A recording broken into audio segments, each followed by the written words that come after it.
All right, persuasion chance is very high.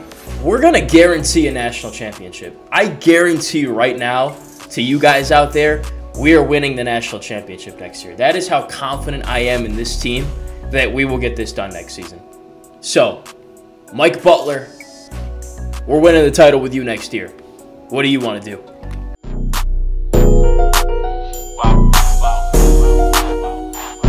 Gang. Still in the streets, fuck the law, fuck the truckers in the car. Baby, have you ever seen a shooting star? Only play the streets like a guitar. Had to keep my distance, you ain't getting far. Nigga wants to smoke, let's go to war. Clean you up, I do the chores. Too much drip, someone gotta clean the floor. Still in the streets, fuck the law. Fuck the trunk, rather keep it in the car. If my dog cross me, we cutting off his paw. Too much drip in the place, so we gotta clean the floor. All right, we've reached the end of the season, and now it's time to wrap it all up. So that's what we're going to do today on the Georgia Tech Dynasty. Welcome back, everybody, and welcome to those of you that might be new. Be sure to like and subscribe. Appreciate you guys. As you can see, finished up a really solid season, beating Texas in the Sugar Bowl 34-31. Awesome game. Instant classic. I think it got like the #2 score on the ESPN Instant Classic thing that it does. I'm telling you, came down to the last second. Literally, and was one of the best games I think that I've gotten to do on this channel ever. So I encourage you guys to check it out, our season finale, and now we head into the postseason. I kind of do this the way I've done it the past few years, split it up into a couple different segments, because if I do it all at once, it results in like an hour-long video, way too much to jam-pack into one episode. Nobody wants to really sit down and watch that for an hour. So we're going to start with part 1, pick it up with part 2, and then we'll do plays of the season and start looking ahead to next year. Really can't wait for next season. I'm hoping that it's a national championship, but let's finish out this season, take a look at some different things, and wrap it all up. Here we go. We're going to start with All-Americans. We had a couple on this list. So Michael Huggins, who won the Lombardi Award Trophy, which I believe I mentioned in the last episode before the bowl game. He gets All-American there at left end. Really had an excellent season. We'll talk more about him later. Jake Mayo earns first-team All-American at punter. He had a great season, averaging like 51 yards per punting attempt, which is just ridiculous. And still, he only punted 10 times. So, you know, for the majority of the time, he wasn't on the field, which is a good thing for trying to win games. And then Roman McCutcheon won the Jet Award. Mentioned that last episode. He also gets first-team All-American as a returner. He should be back next season. I'm sure we'll talk more about that later on in this postseason episode, but had a kick return touchdown in the Sugar Bowl, had a lot of huge punt return yards for us in the SEC Championship, so shout out to him for another great season. I think it's like the 3rd time he's gotten like returner of the year, whatever, something like that. So second team All-American, Nick Bates at center. He might be the first center we've had win All-American, at least at Georgia Tech. He was really good this year, 95 overall, was in contention for some of the offensive lineman awards, didn't win them. How about this? Garrett Hall, second-team All-American as a junior. I think he was a JUCO junior that we, brought in here, and in 1 year has already proven that he belongs at the top level of college football. What a season. We'll talk more about him in terms of the guys returning to next year's team. I assume he will be back. He's kind of a low overall guy, so I don't think he's going to go pro. But he had 52 tackles, 7 for a loss, and a sack, forced some fumbles too. He was great, a breakout star for our team, absolutely. And Lorenzo Jackson, man, I remember preseason we had some debate. Who should we start at strong safety? We had him. We had another guy, I think Justin Elbert, who could have played strong safety. We ended up giving Jackson the nod for some different reasons based on skill, and he proves us correct. 36 tackles, 9 for loss, an interception. It was a pick 6, actually, and a sack as well. So good for him. He should be back next year, too. In terms of All-Americans for freshmen, Wayne Rogers makes the list. So we have 2 All-American linebackers. And I think that's why our defense was so much better this year, because our defensive line was great, but our linebackers were good too. And it's Rogers and Hall. Rogers with 43 tackles, 11 for loss, a sack, a pass deflection, a couple forced fumbles, and he's only a freshman. That's scary. Let's talk about All-SEC. So Josh Tucker, a first-team All-SEC guy.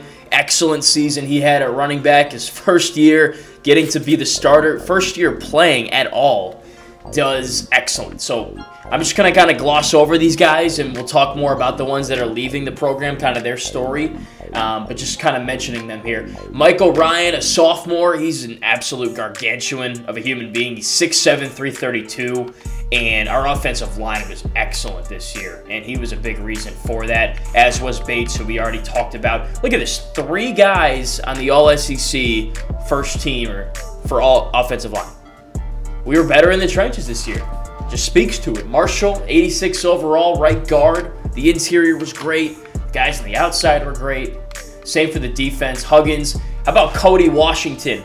Was a defensive end for his entire career. We move him to D-tackle. He ends up being a first-team all-conference D-tackle. Anthony McKinney takes a big step in his development. He's a first-team all-conference guy as well. That's what I'm saying, man. The linebackers and the D-line were a revolution this year, and were really strong for most of the season.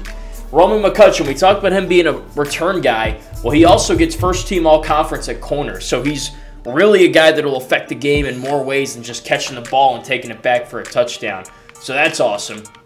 Also got Tom Porter on there, the sophomore who's already an 88 overall. Well ahead of schedule in his development, man. We the great thing is that most of these guys we're mentioning are going to be on the team next year. So seriously, everybody else got to be on notice. Specialists, we got Kellen Johnson, who gets first-team All-SEC at kicker. He also was, I guess I missed this, maybe he was a preseason All-American kicker, but it says he's an All-American kicker. So both of our specialists, man, on the All-American list, and then first-team All-SEC. He was 12 for 12 this year. He's missed 1 kick in his entire career, and it was his freshman season. But since then has been excellent. Hit the game-winning field goal to win the Sugar Bowl there, so got to give him props. Second-team All-SEC, Sean Brown. Bit of a down year. We'll talk about him. We got some stuff we got to cover with Sean Brown that dates back to last year, but ends up, finishing the season on a really strong note there. Bit of a hot streak, and gets second-team All-Conference. Jesse Livingston, this guy came out of nowhere and just dominated the last half of the season. Had an awesome touchdown in the SEC championship game. So good to see him on that list as well, finishing his college career. Mike Dean. So here we go. All 5 of our offensive linemen, either first-team All-Conference or second-team All-Conference. Mike Dean finishes that up for us, an 85 overall sophomore. That offensive line class we brought in a couple years ago, and the one before that, including coach here, studs. All 5 guys, All-Conference. We should have won the Joe Moore Award, for real. Defensively, Justin McCoy at defensive end gets second-team All-Conference as a sophomore. That's great, man. Was kind of waiting for this guy to... he was a big recruit. He's a really good recruit, obviously, as the overall would suggest. I was waiting for him to show that, hey, I can back up the, on paper overall numbers and rating that I got. And he does that this year. So good for him. Rogers on there. He was freshman team, I should say, All-American, second-team All-Conference. Joe Chandler, another young defensive player, on one of these lists. 87 overall, he's a second-team All-Conference guy. Again, so many talented players coming back next year, man. If you're not excited about that, I don't know what to tell you. Lorenzo Jackson on that list as well. All right, let's talk about a couple things here. So we got a new record. I'm not sure if we covered this before, but if we did, we're just going to mention it here quickly. Earl Edwards leaving as the school record holder for career passing yards, well exceeding the previous record, which was about 9,000. He's at, darn near 11,000. I wish I knew he was that close to 11,000. I would have just gotten 4 more yards for him to get that 11K, make it clean. But good for him, man. I mean, what a career. It feels like it went by like that. He was in that initial recruiting class that we inherited when we took the Georgia Tech job. So I didn't recruit him, but he ended up being a beast and just playing 4 great years of football, and he should be an NFL quarterback. We'll talk more about him in a little bit. Another record for Edwards. He sets the school record for career passing touchdowns. Again, just destroying the previous record, and these numbers are going to be hard to top. I know that Georgia Tech historically has been a triple option team, so these are probably pretty easy numbers to beat, but the ones after this are going to be very tough to beat. All right, Sean Brown, let's talk about the receiver. He breaks his own record, which he set last year, I guess, for career receptions with 250. The prior record was 208, so he just continues to add on to an excellent career at Georgia Tech. And he also sets the career receiving yardage record. It was previously set by Thomas Nelson, a guy that we had in our team last year who's in the NFL right now, and he beats that by about 800 yards, which he must have done this season. So that's cool when you got your own players breaking each other's records 1 year later. All right, taking a look at the final polls here. So Boston College wins the national championship. That's a bummer for us because we used to play against them in the ACC, and they couldn't beat us. So it's kind of tough to see them continue to win that conference now that we're out of it. Not only that, but win the national championship too. They beat North Texas, it looks like. And our former Dynasty team, Oregon State, finishes number 2 in the country at 14-0, but doesn't get to play in the national championship. That's bizarre to me if they went undefeated. Weird. Army finishes ahead of us, though they have 2 losses. This entire thing, I mentioned this going into the bowl season, doesn't make any sense at all. But whatever, we'll be back next year, and they're not going to be able to hold us out. All right, let's look at this contract stuff. We do this every year. So I'm just trying to finish my contract right now, and this is what it looks like. We signed a 5-year deal at the beginning. Next year is the end of that 5th year. So for me, that has to be the national championship year. If it's not, we're going to have to figure some stuff out. But we cannot finish this rebuild without that national championship in our back pocket. We've done some great things already, as you can see, but we need that ultimate trophy. And then, and only then, will the rebuild be complete. But I'm not signing a 4-year, whatever it is, extension. We're finishing this original contract, and we're going to go from there, all right? So, players leaving, seniors. Michael Huggins, first guy on the list. Awesome. Projected to go round 2 in the NFL draft. A guy that was a pillar of our defense the past 2 years. Kind of had to wait his turn. Look at that, man. Back-to-back years with 11 sacks. And had more tackles this year. And that, to me, was the biggest improvement he made, is being an every down, every game defensive end. Because last year, there'd be games where he gets 2 or 3 sacks, but then he'd just do nothing for the next 4 games. This year, adds the tackling numbers, helps us in the run game, and also is a dominant pass rusher and consistently got to the quarterback. And he won the Lombardi Trophy. So awesome to see from Huggins. Sean Brown, we told him if he came back, we would guarantee, I think, a first-round pick. And right now, he's projected to go round 2. So I'm not sure what that's going to do to us in our promises or anything like that. We'll have to wait and see on that. But I told him if he came back for his senior year, he would be a round 1 draft pick. It looks like he's going to fall just a little bit short of that. Bit of a down year in terms of what he's done previously, but it's because we had more weapons to use. We had the run game emerge like it hasn't yet. We had Jesse Livingston, Andy Robinson, Andrew Harrell. So many freaking weapons on this team. We didn't need him every game, but when we needed him, he stepped up. Had a touchdown in the Natty. So look at that. 4 straight seasons of beastly numbers from Sean Brown. When we got him in that first recruiting class we inherited, I said it then, he's going to be a beast. And look at where we are at the end of 4 years. He was a beast every year, freshman to senior year. Just a factor and someone we relied upon heavily. Offensive line, moving on. Nick Bates is going to be a draft pick. He started for us the past few seasons. I think he had his best year this past year and just continued to develop year in, year out. Now he's going to the league. Andy Robinson's projected to get drafted. That's awesome because he came in as a really, really low recruit. And as you can see, he didn't start his career in the best way. Just 1 catch for 5 yards.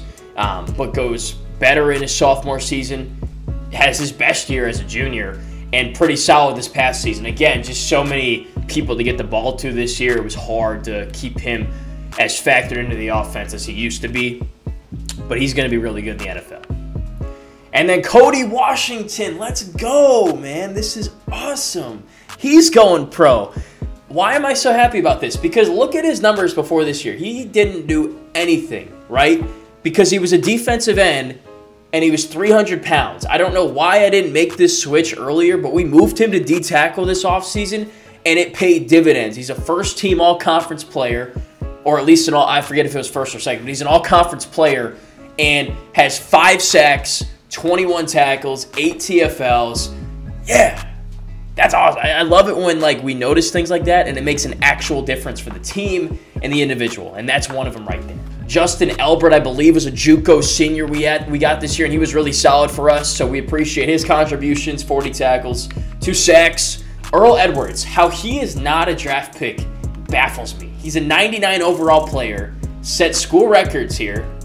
And I know his interception numbers were crazy high, but look what he did this season. 8 interceptions because we actually had a run game and a good offensive line. He didn't benefit from that early in his career, and he had to just like work through that. So that's just bizarre to me.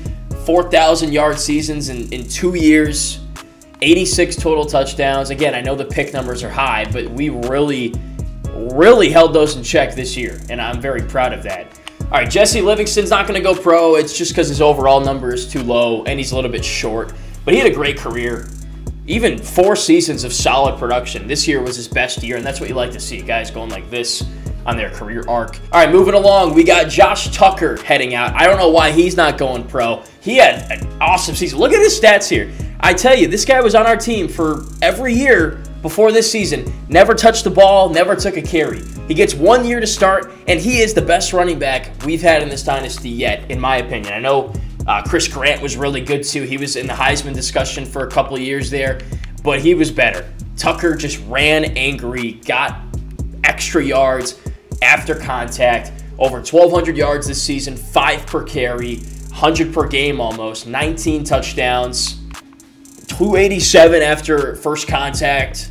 I mean, he was just really solid, really good. And when we needed to lean on him late in games, he got the key yards we needed to close games out. All right, let's get to the more dramatic stuff, if you will, here. So we got Mike Butler at the bottom of the list here. He's going to be our starting quarterback next year. He wants to go pro already, despite making, let's see, 7 attempts in his career, 4 completions. I will give him, I mean, the one throw he made this year, 1 for 1, 52 yards, was a touchdown to Jesse Livingston. I will give him that. So his quarterback rating is through the roof right now.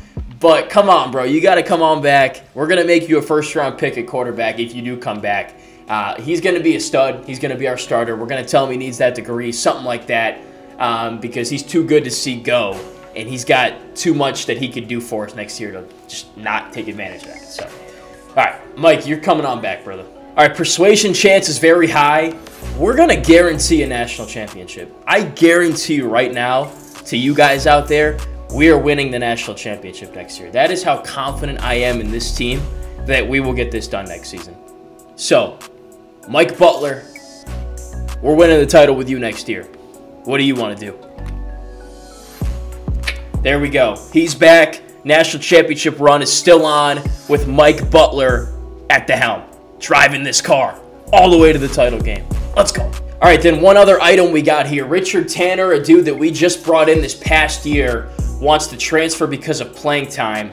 And I'm going to be honest with you, we are very stacked at strong safety, and we can easily out-recruit this guy next year. I brought him in because he was kind of a diamond in the rough we found, who was going to be a bit of a project, but he's not going to play next year.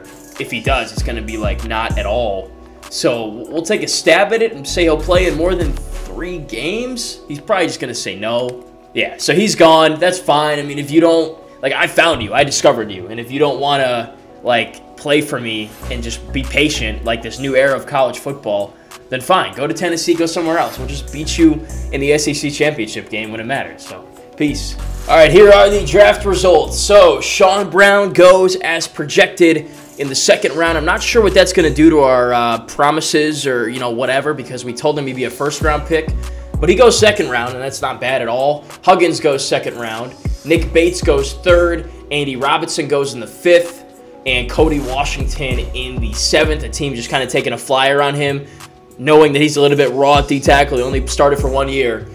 But they're all going to make it and do well in the league. So let's go. 5 more Yellow Jackets in the pros. All right, so I'm going to cut the episode right here for postseason part 1. So we ended the season, sent some guys to the league, kind of recap the key seniors down the team this year, and thank them for all they did for the program. And we'll pick it up in off-season, postseason, whatever, part 2. Obviously a big year coming up. Can't wait. So like and subscribe. Again, appreciate you guys. Go Jackets. See you in the next one. Peace.